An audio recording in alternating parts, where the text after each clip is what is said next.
Years ago, well before I met Caroline, my sister, again, I'm falling apart. Years ago, before I'd met Caroline, my sister had encouraged me to do something, and what she wanted me to do was to check out one of these online dating services. And even though she was not married at that point, she had had positive experiences and suggested that I do this, and specifically that I check out eHarmony. And she was describing how wonderful it was, and she was talking about some of the stuff even you would see in the commercials about how it there's this personality assessment, all these questions that it's going to ask, and it's much more scientific or much more intentional than any of the other platforms. And so after hearing her sales pitch for some time, I finally decided, what do I have to lose? What do I have to lose? And so they had this, you could try it out for free. And so the first thing you had to do was to complete this assessment. And there were all these questions, and it seemed like there might have been at least 100 or more, all kinds of things that would ask about you, trying to come up with some sort of personality, individual profile. And so I did that. And once you do that, you press submit. But at that point, it doesn't start showing you people that it thinks may match up to you. It's like it has to process. And then you'll get an email. And in the email, it's going to contain the information and the profiles of people it thinks that you are a match with. And so it was a day or two later that I got an email with the suggestions. And at the top of the list was my sister.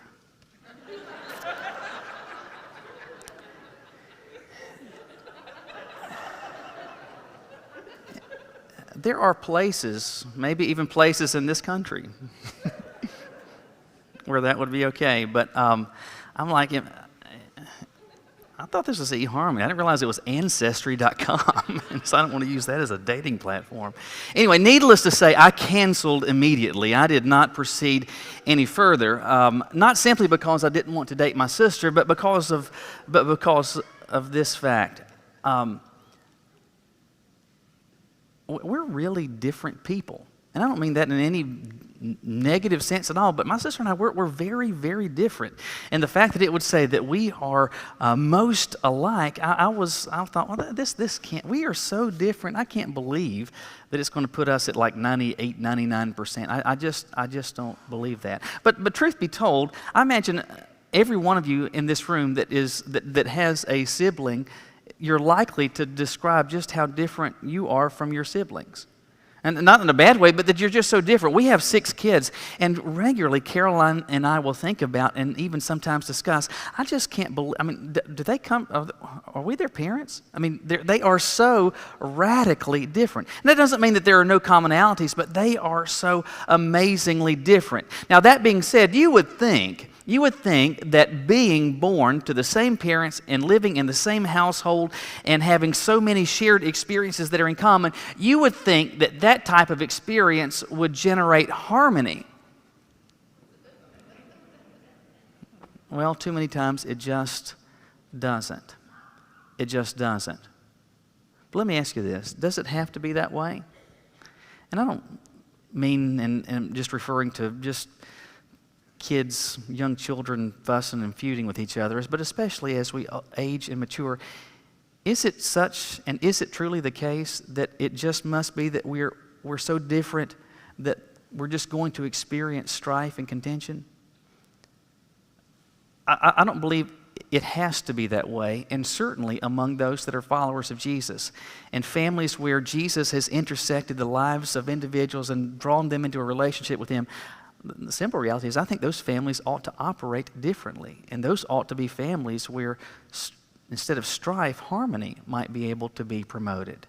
Last week we began a series that I'm calling Family Function, Discovering Right from Wrong. And what we're doing is hanging out in the book of Genesis and looking at all of these wrong things that occurred in families in the book of Genesis. And hopefully, by paying attention to the wrong that was done, maybe it is that we can discover some right things that we can do as followers of the Lord so that our family functions, so that your family function is healthy. And so this is the question I want you to think about today.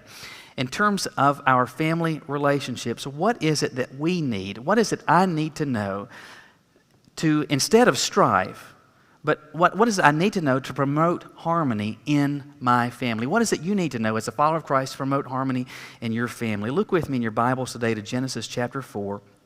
Genesis chapter 4. And we're going to read the first 5 verses and then skip down to verse 8. So follow along with me. There we're told that in verse 1, the man was intimate with his wife Eve, and she conceived and gave birth to Cain. She said, I have had a male child with the Lord's help. She also gave birth to his brother Abel. Now Abel became a shepherd of the flocks, but Cain worked in the ground. In the course of time, Cain presented some of the Lord's produce as an offering to the Lord, and Abel also presented an offering, some of the firstborn of his flocks and their fat portions. The Lord had regard for Abel and his offering, but he did not have regard for Cain and his offering. Cain was furious, and he looked despondent. Skip down to verse 8. You probably know the rest of the story. Cain said to his brother Abel, let's go out into the field. And while they were in the field, Cain attacked his brother Abel and killed him. You know, it's interesting. One of the things that we talked about last week is, and I use the phrase close enough to perfect. These are the first children that are born. This is still part of the first family. Now we have the second generation, but the first people actually born, conceived and born, because Adam and Eve were created and placed in mature form, but Cain and Abel are born, and you would think, even though sin has come into the world and affected everything, they're still very close to perfection, right? But in that proximity still to perfection, what happened? There's murder in the first family. Well, obviously, there's some bad stuff that's going on here, and hopefully it's stuff that we can learn from. So again, the question is, what should I know to promote harmony in my family? And the first thing that you and I, based on what we read here, that we need to know is this. Your relationship with God will affect your family relationships. Your relationship with God will affect your family relationships. In verse 2, we're told that Eve conceives. She gives birth to the first son, whose name is Cain. And there's a fair amount of dispute and lack of agreement on what exactly it is that his name means. It's an unusual term, it's an unusual word, but most seem to agree that it means or conveys the idea of to obtain or to bring forth. So Cain is born, and then after he is born, some time passes, and Eve conceives again, and this time she has another son, a son whose name is Abel, a name that there is agreement on as to what it means, and his is a name that means breadth. As these little boys grow up to become older, and it seems that they are grown and what we would consider to be adults as this chapter unfolds, but they're doing different things. Cain we're told he is a worker of the ground, which is to say that he's a farmer. Abel worked on the ground, but in dealing with animals, so he is a shepherd. And while there is difference in terms of their function, there is no difference in terms of their equity or worth, and there's no difference or increased value in one's task versus another. At this point, both of these guys are just working and working hard. It's decent, honest work, and there's no problem with that. Doing something different, but no difference in equity or worth. But it came time, and it says that as it came time to present offerings to the Lord, there is some difference in the offerings that are given. We're told that in verse 3, in the course of time, that Cain presented some of the land's produce as an offering to the Lord. So he gives some fruits, some vegetables, whatever, some of the stuff that he grew. By contrast, Abel presents an offering, but it's actually some of the firstborn of his flocks, but not simply the firstborn, but the best portions of the firstborn in terms of an offering, which was considered to be the fatty portions. At the end of verse 4, we're told that God had regard for Abel and his offering, but he had no regard for Cain's offering. Now, that leaves us with an important question. Why the difference? Why was God okay with Abel's offering, but he was not okay with Cain's? Well, the text doesn't specifically or directly answer that for us, but it does give us enough information where I believe we can reasonably conclude the answer. And I think it has to do with the intentional use of some words that certainly would not have been lost on the original audience, because you see some words that are used describing Abel's sacrifice that are not with regard to Cain's. Notice with regard to Abel, it says that he brought some of the firstborn, so firstborn, and then the best parts of the firstborn. Conspicuously absent in verse 3 is describing Cain's offering. It says that he brought some of the land's produce. You don't see a word that is regularly used throughout the rest of the Old Testament. That's this word, first fruits. So you have firstborn that Abel gives, but you do not have first fruits given from Cain. And it seems, context seems to suggest that the nature of Cain's offering was this. Hey, I'm just going to give God something. Oh, I've got some. There's some eggplants. No, eggplants are disgusting. And probably Cain discovered that. And like, yeah, let's give him some of those. And asparagus. That's really disgusting. Bitter, nasty, awful. You can't even cover it up with enough butter. Let's throw that on the heap too. Those cantaloupes have some soft spots in them. We'll throw some of those in there. And Brussels sprouts. Clearly, sin has affected everything. Let's throw Brussels sprouts on the heap as well. The context seems to suggest that Cain was motivated by this thought, well, I'll just give God something, and he'll be okay with just whatever I give. By contrast, you have Abel saying, I want to give God from the very first, because the fact that there are multiple now generations of these animals is indicative of the fact that God has blessed. And from the first part of the blessing, the best part of the first part of the blessing that God has given, I want to give back to him because he's given everything. Completely different, it seems, attitude, complete different heart motivating these very different actions. And because of this, Abel's offering is regarded while Cain's is rejected. And so how did Cain feel about that? We're told that he is furious. And so what does he do? Well, he winds up killing his brother. He is so mad, he is literally mad enough, angry enough to kill, and in the first degree, intentionally, he kills his brother. But let me ask you this. Who ultimately is Cain angry with? I mean, because you could say it's Abel. He's really mad at Abel, but is that really the case? Because what did Abel do? He just gave to God from what he thought was the best. I mean, it seems that he did what he did with no respect for Cain, without any regard for Cain. It was just him thinking about his own relationship with the Lord. And I want to give to God from the very best of what I've got. And he does that. God's pleased with what he offers, but not pleased with what Cain offers. Cain is furious. My position is this, that ultimately Cain is angry, but his anger is misdirected. You could say that he's angry at Abel, but in truth, I believe what he is, he's angry with God.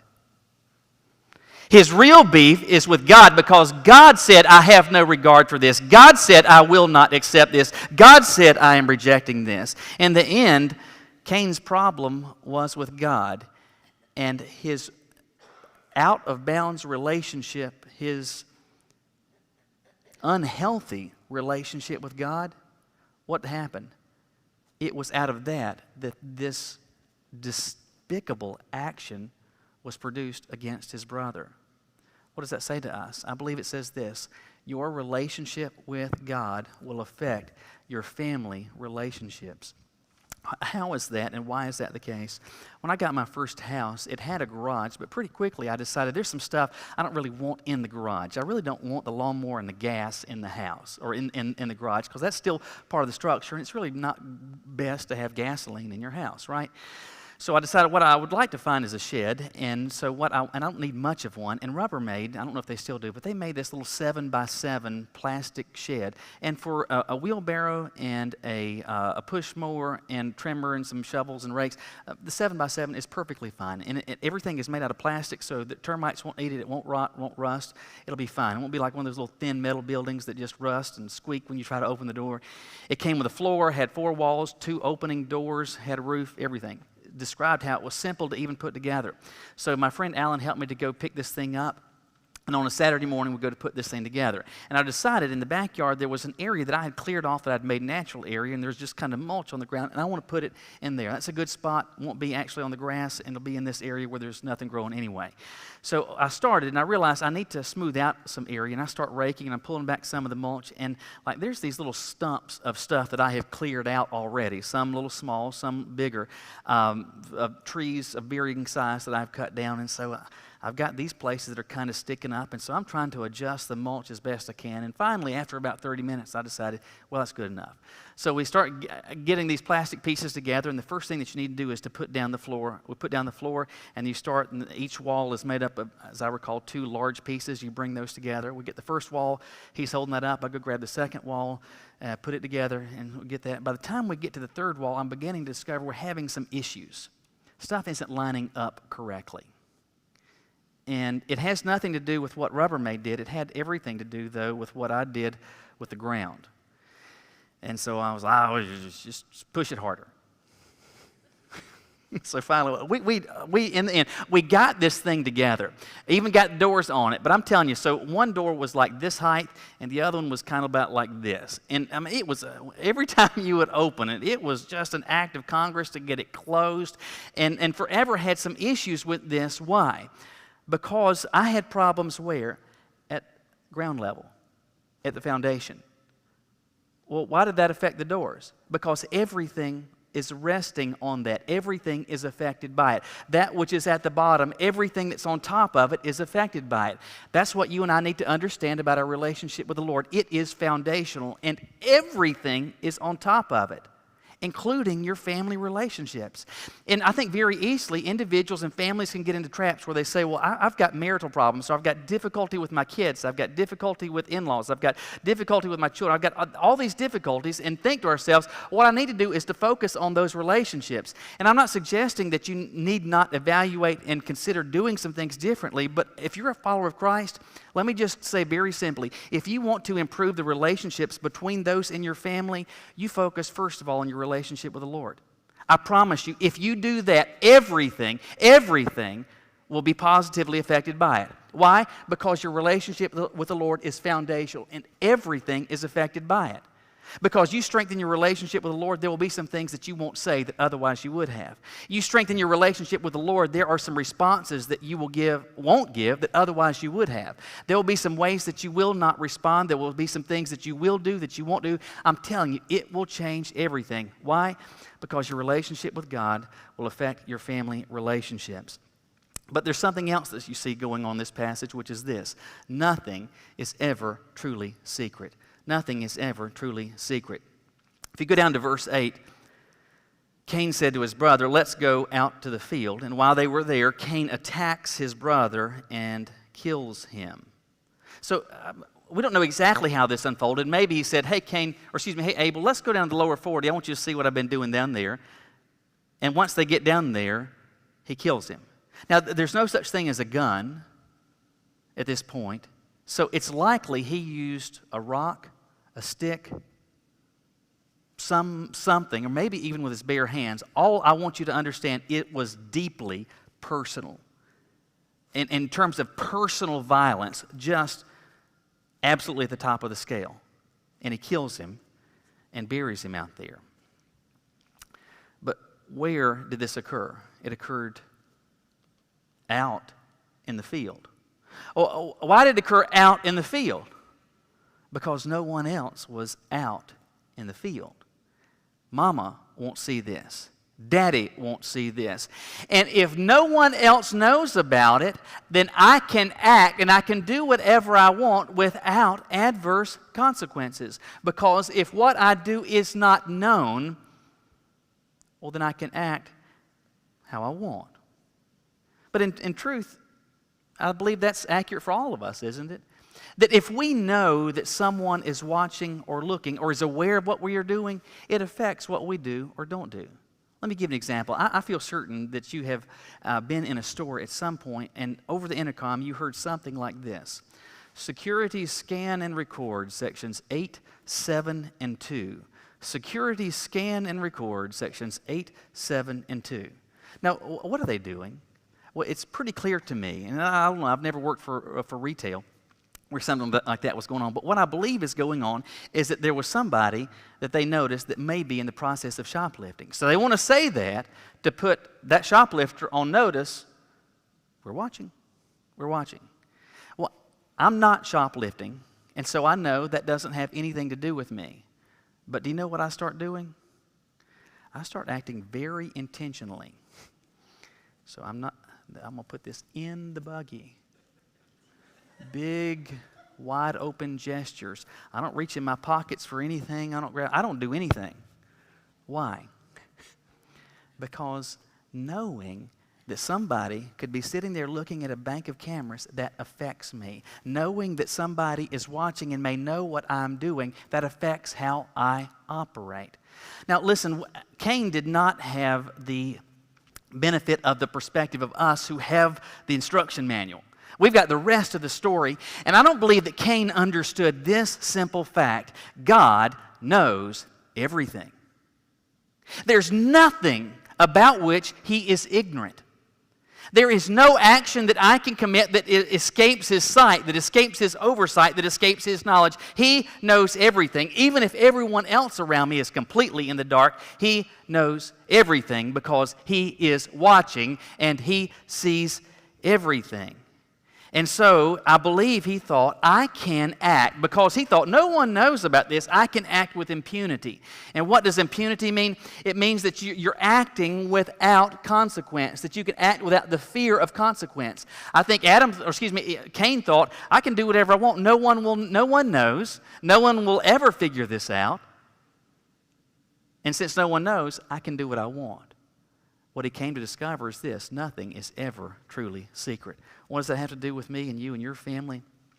We can absolutely fool others at church. We can fool people at work. We can fool people at school, leading them to think that we are the cleavers and every I is dotted and every T is crossed in our families. And everything is just so. But within the four walls of our home, that it's an absolute disaster and a dumpster fire. What I want you to understand is that God knows everything about you. He knows everything that you're doing, including that which is occurring in your family. He's watching. He's mindful, even if others are not. When that gets to the front burner of your mind, I'm just telling you, it will lead you to do some things differently. It'll cause you to stop doing some stuff. It'll cause you to start doing some things differently, promoting harmony, because nothing is ever truly secret. There's a final principle you see in this passage, something that we need to know if we're going to promote harmony, and that's this: your choices cannot be undone. Your choices cannot be undone. Look with me at verses 9 and 10. Abel is dead. Seems that he's buried. Verse 9, the Lord said to Cain, "Where is your brother Abel?" Abel, look at it, he's just the hubris. He's like, I don't know. Am I my brother's guardian? Am I his keeper? And God said, "What have you done?" And he doesn't ask this because he doesn't know. This is a chiding statement. What have you done? Your brother's blood cries out to me from the ground. That's metaphorical language to say what? I know what you did. I know what has occurred. I don't know if you've given a whole lot of thought to this simple fact, but if you kill somebody, you can't unkill them. Do you know that? If you kill somebody, you can't unkill them. In fact, and this is not a statement with respect to advocate one side or the other with respect to the death penalty, but one of the positions that people opposing capital punishment suggest is, well, you can't undo that. You can't undo that. And it is true, you can't unkill somebody. But let me ask you this. Isn't that true about everything? I mean, can you really undo anything that has been done? If I eat lunch today, I can't uneat lunch, can I? No, because I've eaten lunch. If I say something, if I have preached this sermon, I can't unpreach this sermon. You drove here, you can't undrive here, because what's done in the end is done. I remember as a kid, I don't know exactly how old I was. I think I was in elementary school when these things first came out, at least the first time I remember noticing them. I don't remember which brand was the first, but I remember being super excited. They came out with erasable pens. Ooh, erasable pens. And I remember being really excited about that because, man, I can write in pen and then I can erase it. You know what? You can't. And so you could write, I could write my name and I could erase it, and it would make it lighter. It would make it significantly lighter But that paper never, ever looked like I had not written on it. But you know what? That's even the same with pencil, isn't it? You say, oh, you can erase pencil. Not fully. Because you can still tell that it was there. In the end, when we are erasing, what are we doing? We are mitigating. We are mitigating. In truth, with all of our actions, with every word that is spoken, with every way in which we respond, every way in which we counter people, nothing that we do, whether it is murder or a hug around the shoulder, nothing that we do can be undone. Our actions can be mitigated, but they can't be undone. Now, it's easy to say, well, murder you better not do that because you can't take that back. The truth is, you can't take anything completely back. And I really believe, unfortunately, the reality is that within our families, we operate with two principles. One is that familiarity breeds contempt. And secondly, we are so familiar with each other, I can say what I want, I can do what I want, because it doesn't matter that much, because we can fix this later. We can fix this later. My position is, and what I believe we need to understand from Scripture is, you might be able to mitigate what has been done. You might be able to minimize some of the effect, but nothing can truly be undone. Why does that matter, keeping that on the front burner of our minds? Because if I know and I am keenly and mindfully aware of the fact I can't undo anything, I can't completely remove anything that I have done, maybe, just maybe, I operate with my choices where I've got my foot over the brake pedal, where there's some stuff that I don't say because I can't unsay it. There's some stuff that I don't do because I can't undo it. The first family was a wreck. The first family was a dumpster fire. Murder in the first degree in the first family. It didn't have to be that way. It shouldn't be that way. Harmony in the first degree can occur if we learn from their mistakes. Will you bow your heads with me? Earlier in the service, we celebrated what Jesus had done for us, that He gave His life so that we could experience forgiveness and a relationship with God. Let me just ask you very simply, do you have that? Are you certain that you have that? If not, if you're here in person, as soon as this service is over, would you find me? Would you find Jamie? If you're watching online, would you call us? Would you email us? I promise you, we want to help you because it's foundational. It'll affect everything. And I'm telling you, it'll affect everything for good, experiencing a relationship with Christ. If you've already made that decision and you're a follower of Jesus, the simple truth is your life, all of it, including how you operate in a family, not only can but should be different. Are some of those relationships struggling? Maybe it's with your spouse. Maybe it's with your kids. Maybe it's with your in-laws. Can I encourage you to do something? To spend some time thinking about and addressing, first of all, your relationship with the Lord. I'm telling you, the stronger that relationship gets, it will positively affect every one of the others. Families have been messed up since sin came into the world. It was certainly true of the first family, and it's true to varying extents with each of ours. But are you acting like, does this past week look like you were operating with impunity? That no one knew what was going on, that you could say, that you could act, you could respond however you wanted? Being mindful that God knows, is it time to start acting differently? Will you start acting towards and speaking with your family mindful of the fact that nothing can truly be undone? Will you ask the Lord simply to help your family to be one that reflects the change that Jesus can make in the life of a person and a family? As Karen plays, as God is speaking to your heart and guiding you to make decisions, will you respond just right where you are to Him right now?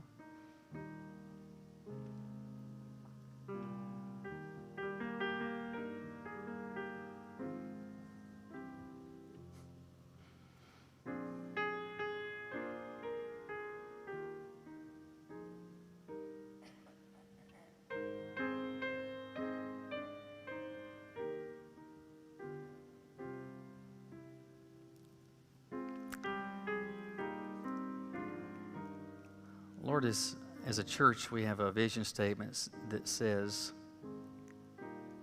that we are compelled by your love to share with others how they can know and follow you, and then to celebrate the difference that you can make in the life of a person and a family.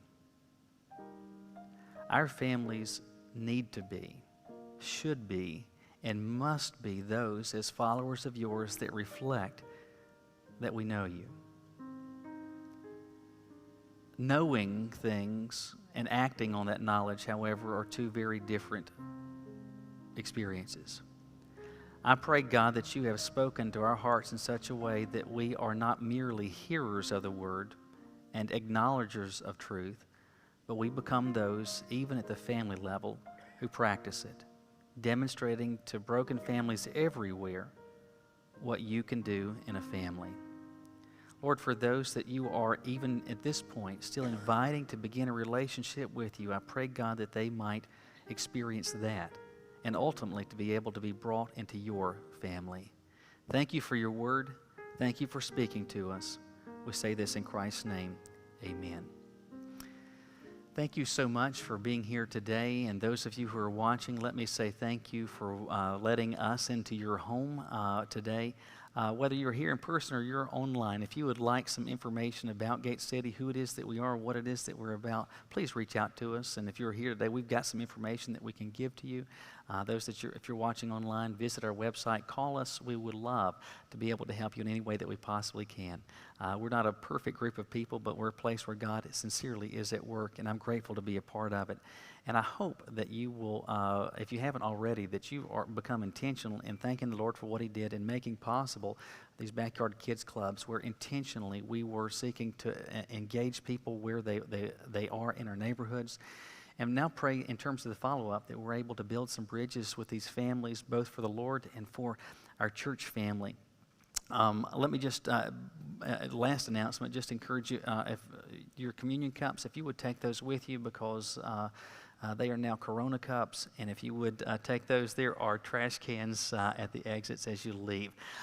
Thank you for being here. We're going to start today with 2 and 4. If you would go ahead and be dismissed, and once they've made their way out, sections 1 and 3, you can be dismissed.